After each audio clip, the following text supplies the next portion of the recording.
So here's number 39 on this page, page 408. And what it says is, if we just read it, it says the base of a solid is the region between the curve y equals 2 square root sine x and the interval 0 to pi on the x-axis. Okay, that's our region. Okay, the cross sections, so the cross sections perpendicular to the x-axis are equilateral triangles with bases running from the x-axis to the curve as shown in the figure. What? Look at the figure. This is the best drawing you can do of this. These are notoriously difficult to draw. You want to think that's like it's showing these individual representative triangles, but it's really a solid, right? It's solid triangle. So it has like a top that goes around like that, and these are all equilateral triangles standing up. These equilateral triangles are perpendicular to the x-axis.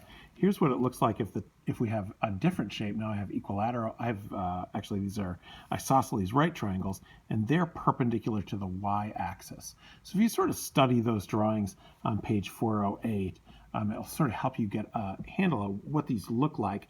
But of course, what we're also going to do is we're going to do a project where you actually build some of these. So we're going to solve number 39 and number 42, I think.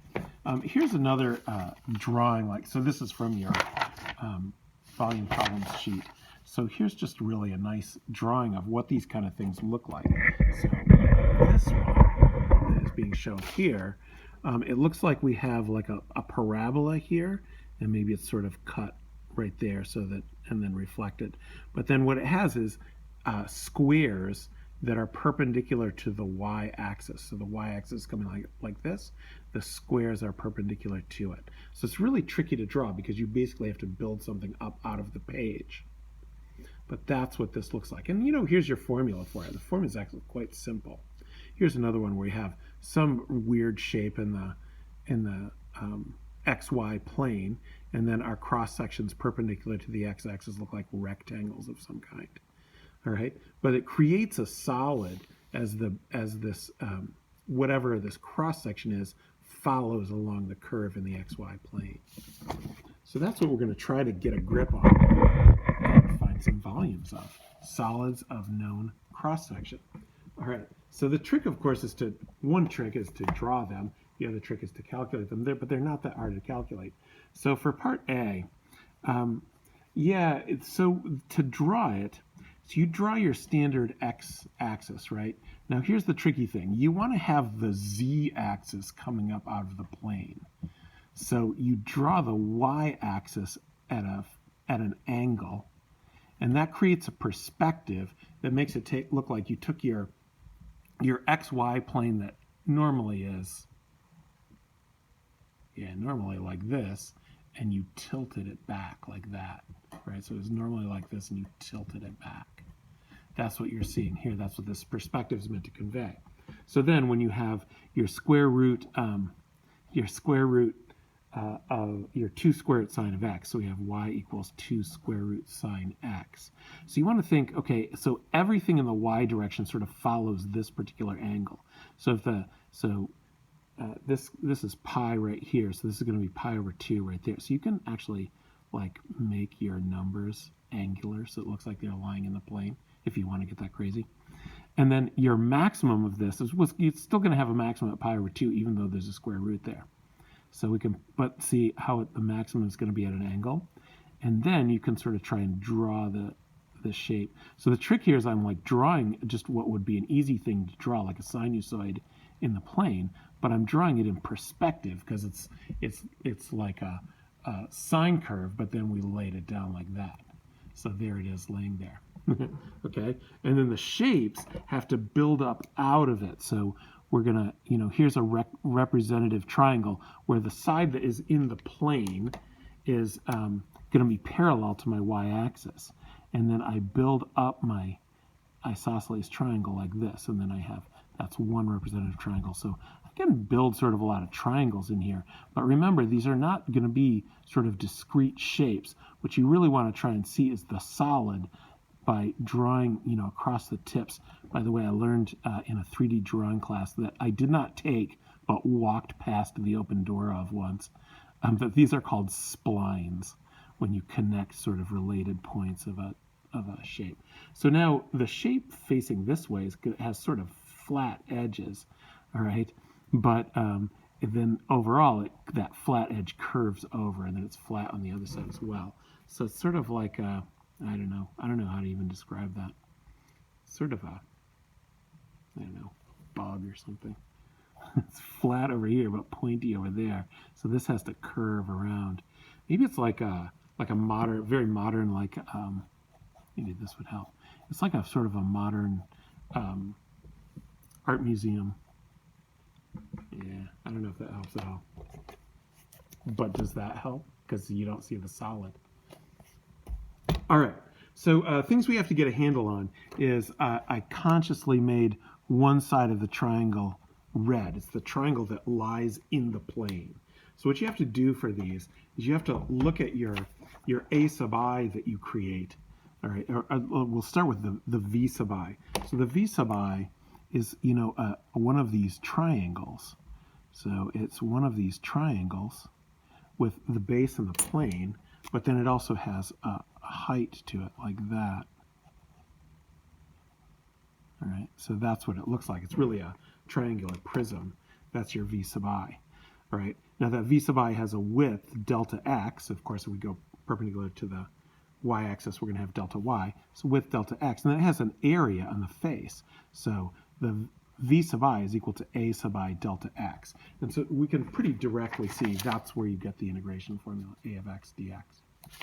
Okay, but so what you have to do is you have to get an equation for the A sub I. That's what it really all comes down to. What is the area of the cross section?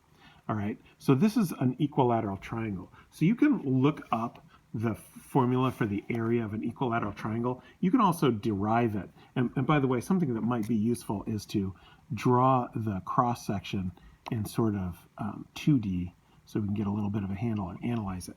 So you can, to get the equation of the area of a equilateral triangle, you break it up into two 30, 60, 90s.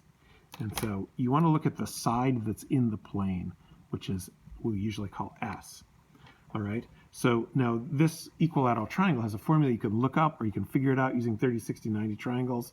That area formula is S squared square root 3 over 4. All right, that's the area of an equilateral triangle. All right, so that's all fine, and I can say that the A sub I is equal to S sub I squared square root 3 over 4, but I need to integrate with respect to x. I can't have an S sitting there. So what I next need to get a handle on is what the S is. Well, S is the length of this side here. So if I, let's try looking at just the, I'll tilt this back to the way it's supposed to be so that we have X and Y, and we look at our shape here. So this is our Y equals 2 square root X there and there, all right? And so this segment is going like that. So what I always do when I'm trying to get a handle on expression for the length of the subject of a segment is say, where does that segment begin and where does it end? So that segment begins at the curve 2 square root sine x, and it ends at the x-axis, which is y equals 0. All right, so that means that this S equals 2 square root sine x minus 0. So I'm only putting the minus 0 in case this didn't go down to the x-axis, maybe goes down to some other function. We would have top minus bottom. That's what we have there, top minus bottom. All right, so that then just equals 2 square root sine x. So then we can put that into here, since what we want is s depending on x. So I can say that the a sub I is equal to 2 square root sine of x sub I squared times the square root 3 over 4. Now, once I've got a handle on the a sub I, and by the way, you will often sort of ignore the a sub I because once we put it into an integral, we're not going to call it x sub I anymore. We're just going to call it x. So that's what we do when we do the integral. So in general, we could just say the area is equal to, we could simplify this. So 2 squared is 4, square root sine of x squared just gives me sine of x. So I have 4 sine x square root 3 over 4. The 4's cancel, and it's just sine of x square root 3. You can put the square root 3 in front if you want. All right, so then my volume is just going to be the integral of that. the integral of a of x dx, just like it says here. And the justification for that is because you have a prism, the volume of a prism is the area of its face times its width, which is delta x. So that a sub I delta x becomes the a of x delta x dx, the a of x dx here. Oh, we need to know where this begins and ends. We're integrating with respect to x, so we need x coordinates, so 0 to pi. All right, so this is going to be the integral from 0 to pi of sine x square root 3 dx. We can pull the square root 3 out, integral 0 to pi sine x dx. You can do this integral, but you can also say, you know, I know that if you, because I've done enough Riemann sums and done this enough times, that if I do sine x from 0 to pi, that area is 2. It's a remarkable fact. You can do that integral if you want. It's 2. We've done it before. So this ends up being 2 square root 3, and that's your volume. All right, and that is the volume of a solid with known cross-section. Next, we will look at part B of this problem, because this was just part A, and then we'll look at number 42.